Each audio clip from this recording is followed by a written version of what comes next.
For example, in the Uzumaki manga, what besets the town is the Curse of the Spiral.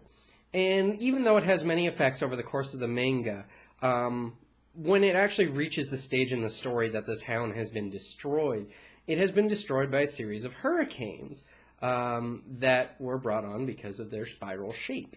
And these several hurricanes, A, destroyed the town, and B, put the town in this, essentially created this sort of atmosphere in the town where the slightest, people had to be very careful, the survivors had to be very careful how they moved and even how they breathed, because the slightest movement could create gusts and whirlwinds. Even as simple as me swiping my hand like that would create a whirlwind and could knock walls over. Even just blowing out air, going could create gales and blow things over. And the people who survived in this sort of setting, ended up falling into certain sets of groups. You had people who were just trying to survive, who had to live out amongst the rubble, scavenging for goods. You had those who essentially looked at these superpowers that they essentially gained and sought to abuse it. They essentially became gangs of bandits that went around the town and destroyed anything that they liked, and were general bandits. They learned to harness their newfound abilities, and even learning how to fly by spinning themselves.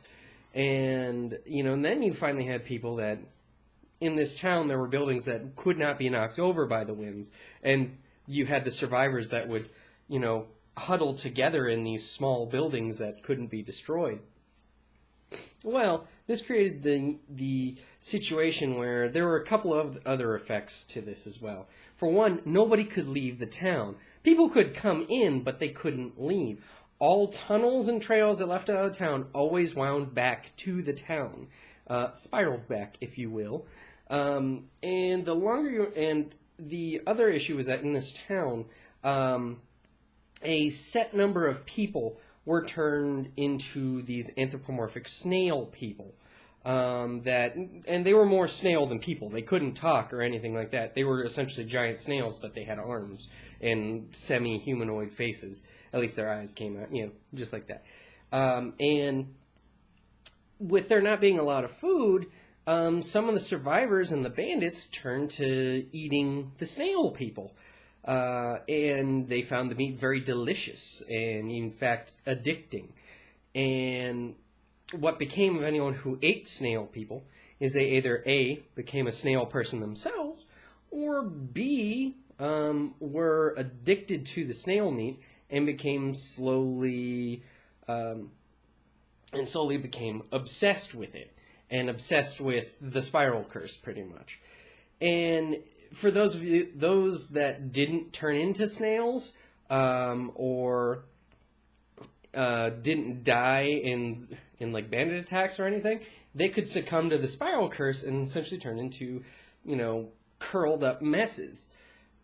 For those, but that doesn't leave out like the people who went and huddled in the buildings that couldn't be destroyed. They weren't safe by any means. In fact, there were so many people stuffing themselves in there that they actually fell into the curse themselves as as more and more people huddled there, they began to curl and twined around each other until they became one mass of many minds, just kind of globbed together in this building, protecting it from the bandits that would attack them. And that leaves just the survivors moving around the town that they had to learn how to survive with all these things. One, don't eat snail meat because that does not end well.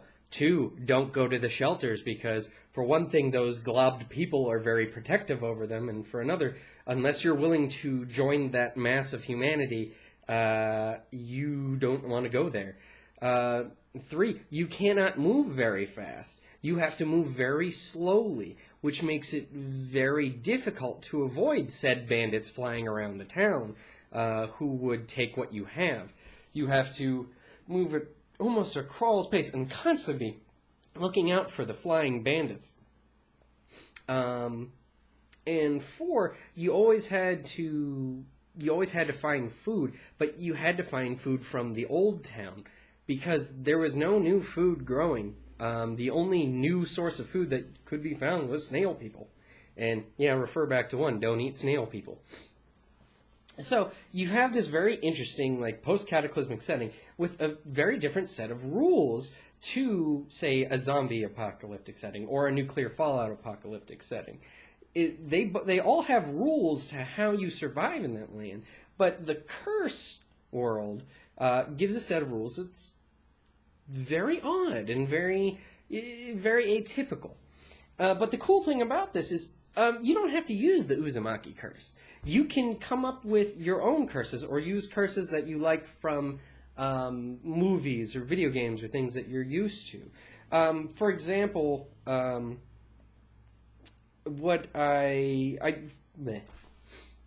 See, I had it going then. Hold on, I gotta blow my nose anyway.